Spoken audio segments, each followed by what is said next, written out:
Dear fellow business owners, in this video, I'm going to cover the 7 major accounts payable errors made by small business owners and how to avoid them. My name is Jayanti Ganapati. I'm the owner of Finaccurate. We are an accounting firm based in Boston, Massachusetts.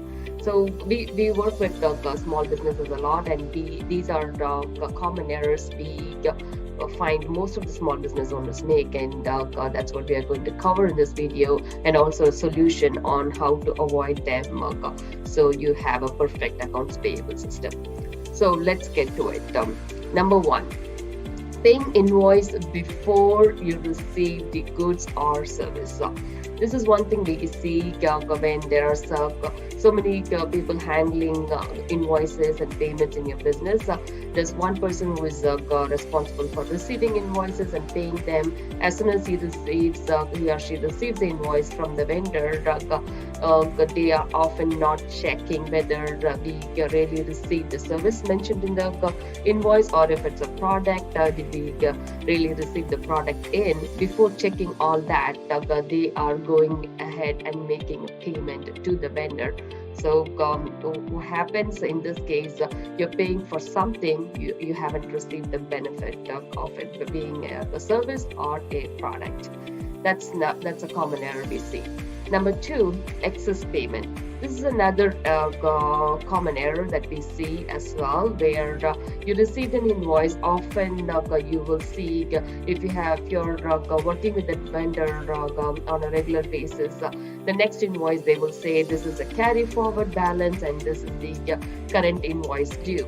Most of the time, what we find is the accounts payable person is going and paying the invoice in full, even though they would have already paid that opening balance previously. Maybe it's just not reflected in the vendor statement.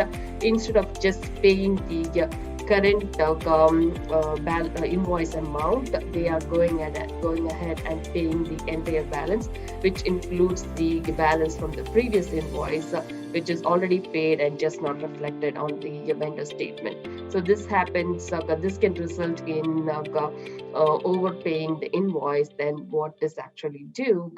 Most of the vendors, they have a good system on their end, so they will reflect the excess payment as a credit in your account. Some may not do that. So you are actually relying on your vendor's system. If you make a mistake and you're hoping that the vendor will show as a credit on their on your statement, but it may or may not happen. And what happens is, if you don't catch it, you ended up paying more than what you are responsible to pay on the invoice. The next we see is double payment of the invoice. This happens when you received an invoice, you already paid it, and let's say the vendor sent it again. It could be the vendor did not receive the payment and they are showing the invoice is still outstanding, or you made the payment, it hasn't still reflected in the system, so they are sending an invoice again. So the person receiving the invoice, if they don't have a good system to identify if the invoice was previously paid or not, you might end up paying the invoice again. And if you're not using the system to catch duplicate invoices, so this can be an easy error to make a double payment on the same invoice. Next is the data entry errors. Say the person is entering the invoice or making the payment. Let's say instead of paying $100 on an invoice, let's say they paid $200, or they entered the amount wrong, or they entered the banking information wrong if you're making an electronic payment and they paid someone else. All of these errors can result in either overpayment, underpayment, or paying a wrong vendor. So again, what happens, you have to catch it, and then next you have to fix it. All of this is taking more of your staff time and more of the hours to chase and fix and correct things. So these can be avoided when we will show you the ways that you can avoid these common errors and have a perfect accounts payable system. Next is slow invoice processing. say you're receiving the invoice, but the vendor sent the invoice either you didn't enter right away, or it's staying in the desk of the accounts payable person or your accounting department, and they haven't got to it, they haven't entered it. So what happens is you have a process of entering the invoices very late in the system, which results in making a late payment. Most of the time, this can result in you paying a late fee to the vendor. Most of the vendors, if you have a good relationship with them, they can waive the late fee, but it doesn't happen. Let's say you're using the established vendor, they have a very low tolerance in waiving the late fee. Some vendors waive it for the first time. So as a warning, they will say, okay, we will waive your late fee for the first time, but next time this happens, we cannot do it. So again, you're relying on the vendor to waive the late fee. So all of this can be avoided if you have a good system to enter the invoice and making the payment on time. Next is lost invoices. If you're receiving invoice by paper or by email, and you have multiple person receiving the invoices or opening the mails, if you don't have a good system to follow to receive, track, and pay invoices, this is easy way for invoices to get lost. So what happens when the invoice get lost? A few things. Number one, you are not recording that liability in your books, and number two, you are not paying the vendor, resulting in late payments, or it can impact your credit score or future credit terms with the vendor. So many implications of a lost invoice. The seventh one, more common mistakes we see is tracking invoices in Excel spreadsheet. Especially as a small business owner, you tend to receiving invoices and you're not using an accounting software to enter the invoices to track and pay, but instead you are recording the invoices in Excel spreadsheet. If you have a good system to record invoices in Excel spreadsheet, if at least that is fine. But this is again another way for errors to happen, losing track of invoices. This can lead to all of the errors that we saw just now. All of the six errors that we saw just now. You could be prone for data entry errors, double payments, excess payments, paying invoices without checking for the receipt of goods or service, or all of this can happen if you are tracking and paying invoices manually without relying on a software. So it can affect your terms with the vendor, resulting in late payment fees, and also misrepresenting the liabilities of your business. So these are some of the common errors that we saw while working with a small business owner. So here now you can ask, what are some things I can do, or steps I can take to avoid these common errors. So let's get to it. So how to avoid these common accounts payable errors as a small business owner? Number one, establish a process for receiving your invoices and paying them. Whether you're receiving invoices by paper, which I highly recommend not doing it, or by email, have a process. You need to be clear who is receiving the invoice from the vendor. What is the process? Who is checking the mails coming in on a daily basis? If you're getting invoices in email, who is responsible for checking the emails on a regular basis? Starting from step one, establishing a process from receiving an invoice from the vendor and entering it in your system, and making a payment, whether paying by check or making an electronic payment, step by step, laying out the process very clearly, and also assigning a person responsible to each of those tasks.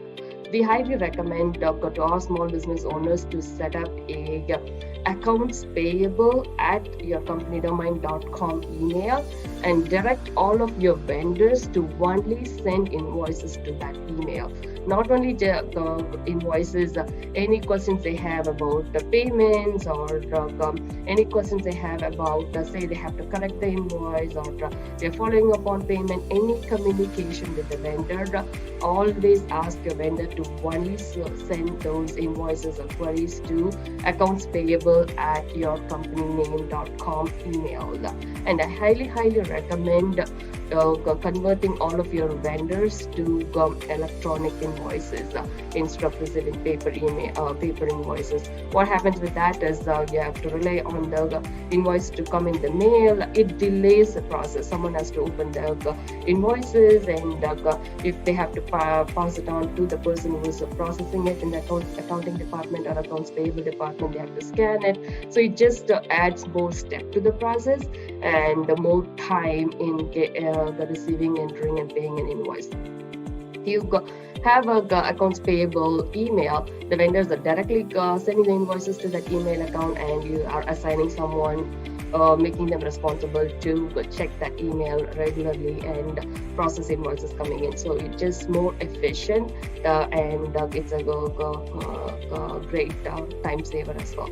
And number 2 we recommend is we highly recommend using an accounting software to enter, track, and pay your invoices. We don't recommend tracking invoices manually or in an Excel spreadsheet.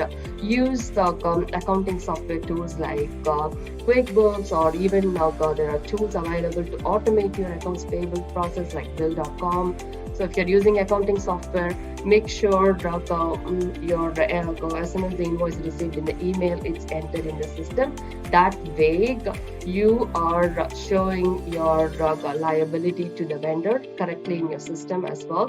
So that reflects the correct financial position of your business as well. And having an accounting software also enables the next step of automating it with tools like Bill.com. And there's plenty of other accounts payable automation tools that are available that you can take advantage of to eliminate some of the manual step in the process as well. And number 3 is establishing a two-way or a three-way match system. What is two-way match? Two-way match happens when you have when you receive an invoice, checking the invoice against the goods received or service received. This ensures when you receive an invoice, you are not making the payment right away. You are making sure there is a two-way check in place, confirming whether the service has been received or goods has been received. That's two-way match. Checking your invoice against a goods receipt or invoice receipt. Next is the three-way match. If you also follow a purchase order system, then you have to make sure your purchase order, goods receipt or invoice receipt, and then your invoice, all 3 matches before you make a payment on the invoice. So that is three-way match. So if you have these systems already established and set in place, you are instructing the person responsible to pay the invoice, making sure there's the two-way match or the three-way match is satisfied before they go ahead and make the payment. Then that helps avoid some of these errors as well. And number 4, reconciliation of the major vendors on a regular basis. So you might be receiving statements from the vendors on a regular basis. If you're purchasing from the same vendor frequently, they'll be sending you a statement, not an invoice, showing all the invoices that are outstanding that you need to pay. They will also age the invoices based on how many days it's due.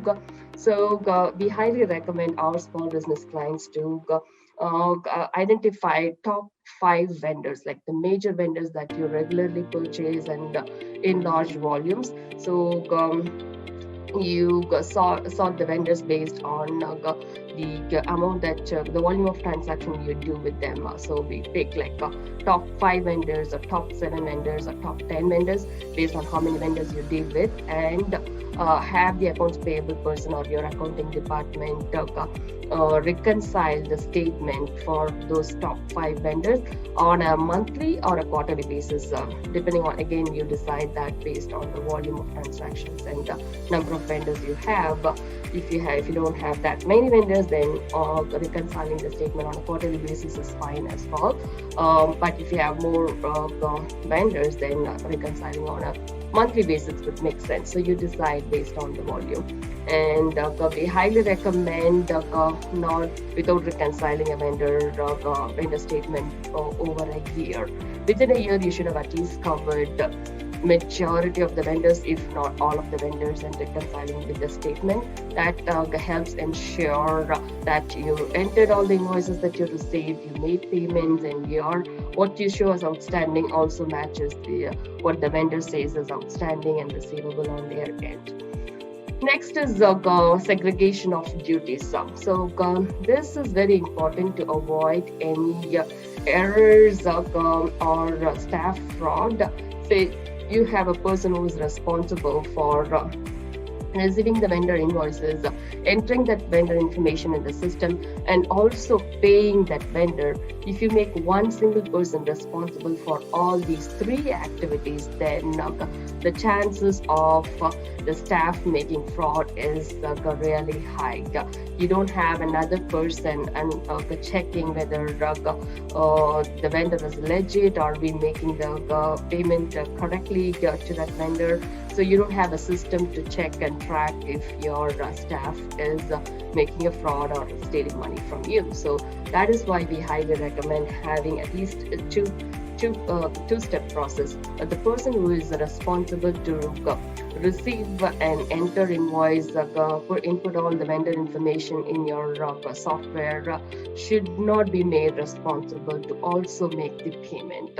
This should be another person, or either through an approval process, someone has to systematically approve before the invoice gets paid, or having a completely different person who is responsible and having access to your banking system to make payment to the vendor. Separate these 2 tasks so that way you can avoid not only this is not only to avoid the staff fraud or anything like that, but also having another person check the information entered, invoice amount, or this can help avoid any data entry errors or double payments, excess payments. Having another set of eye always helps to avoid all of these errors. Lastly, sense paying. Some of the vendors give you incentive or discounts if you pay your invoices early. Like if you have a 30-day payment terms with your vendor, they would say if you pay in 15 days, we will give you 2% discount on the invoice due. Something like that. So if you have any vendors offering that kind of service, and if it makes sense cash flow wise for your business, you should pay the invoice early so you can take advantage of the discount, and also that helps boost your business credit score as well. So only if it makes sense. It's not feasible for most of the small business owners. You will not have, you would rather wait and pay the invoice when it's due if you want to manage your cash flow. So only from a cash flow perspective, if it makes sense, if it doesn't make a difference if you pay 15 days early, but you can take advantage of the 2% discount, then I would highly recommend you go ahead and take advantage of that early payment discount. And also there could be like if you order in bulk, there could be a reduction in prices. You want to go check, weigh those pros and cons to more from a cash flow perspective to decide if you want to take advantage of that or not. So doing that will help you save some money on the vendor payments, and then also help boost your business credit score. Yeah, these are some of the ways if you put in place, you can avoid some of the common errors and also help build a strong cash flow system and a strong account payable system within your small business. Hope you enjoyed this video and you learned a lot from this.